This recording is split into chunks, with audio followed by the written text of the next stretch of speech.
December মাস আমাদের কেমন যাবে এটা একটু বুঝতে ডিসেম্বর মাসের যে গ্রহর ট্রানজিট বা গোচর সেটা একটু দেখতে হবে।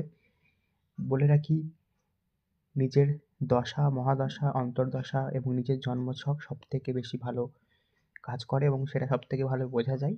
কিন্তু গোচর অনুযায়ী বিশ্বে কিছু ইভেন্ট, কিছু ঘটনা সেগুলো আমরা আন্দাজ করতে পারি। ডিসেম্বর মাসের প্রথমেই ডিসেম্বর মাসের শুরুর আগেই শনিদেব কিন্তু বকরি থেকে মার্গী হয়েছেন এবং মীন রাশিতে তার যাত্রা আবার শুরু হয়েছে। স্করপিও সাইনে ভেনাস, শুক্র, রবি এবং মঙ্গল একসাথে আছে। তো হঠাৎ কোনো কনফ্লিক্ট শুরু হয়ে যাওয়া পৃথিবীতে, সেই ধরনের জিনিস কিন্তু লক্ষ্য করা যাচ্ছে।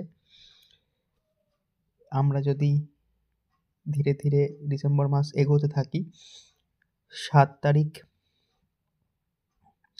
8 তারিখ, 8ই ডিসেম্বর, 7 এবং 8 তারিখের মধ্যে কিন্তু মঙ্গল ধনু রাশিতে চলে আসছে এবং বৃহস্পতি সেই সময় অবধি মিথুন রাশিতে বক্রী অবস্থানে কিন্তু প্রবেশ করে যাবে এবং ধীরে ধীরে আমরা দেখব সমস্ত গ্রহগুলো ধনু রাশির দিকে এগোতে থাকছে। প্রথমে মঙ্গল এসেছে, এরপর সূর্য আসছে 16 ডিসেম্বর। তো হঠাৎ কোনো কনফ্লিক্ট শুরু হয়ে যায়, ন্যাচারাল ডিজাস্টার এবং মানুষের মধ্যে রাগ, অভিমান এইগুলি কিন্তু অনেকভাবে বৃদ্ধি পাবে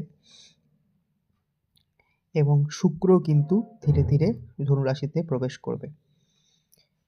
19শে ডিসেম্বরের কাছাকাছি ধনুরাশিতে কিন্তু শুক্র প্রবেশ করবে এবং শুক্র, রবি, মঙ্গল একসাথে ধনুরাশিতে থাকবে।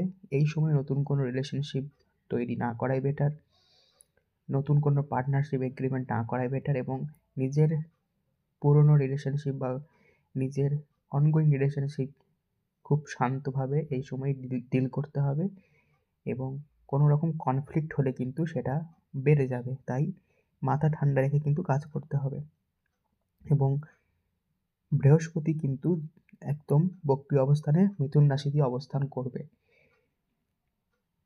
তাই নিজের স্বাস্থ্য, পিতামাতার স্বাস্থ্য, বিশেষ করে পিতার স্বাস্থ্য একটু খেয়াল রাখতে হবে। এগুলি জেনারেল অবজারভেশন। নিজের জন্মছক, নিজের জন্মছকে নিজের গ্রহ নক্ষত্র এবং দশা না ছাড়া এক্সাক্ট বলা সম্ভব নয়। এগুলি বিশ্বব্যাপী একটা ন্যাচারাল ফেনোমেনন। তো মোট কথা, নিজের মাথা ঠান্ডা রেখে কাজ করতে হবে, নিজের হেলথ সাবধানে রাখতে হবে এবং প্রাকৃতিক বিপর্যয় কিন্তু বাড়বে। ভূমিকম্প, বন্যা, আগ্নেয়গিরি অগ্ন্যুৎপাত এগুলো কিন্তু বাড়তে পারে। তাই সেখানে নিজেকে সাবধানতা অবলম্বন করতে হবে এবং রেমেডি হিসাবে নিজের জন্মছক অনুযায়ী যেমন রেমেডি হয় সেটাই করা উচিত। তবে ওভারঅল রেমেডি দুর্গা কবচ পাঠ করা, হনুমান চল্লিশা পাঠ করা এগুলি কিন্তু কন্টিনিউ করতে থাকতে হবে। তবেই কিন্তু এই গোচর থেকে আমরা অনেকটা মুক্তি পাবো, অনেকটা এর প্রভাবটা কম হবে। জন্মছক বিচার করার জন্য অবশ্যই আপনারা নিচের মেল আইডিতে মেল করতে পারেন।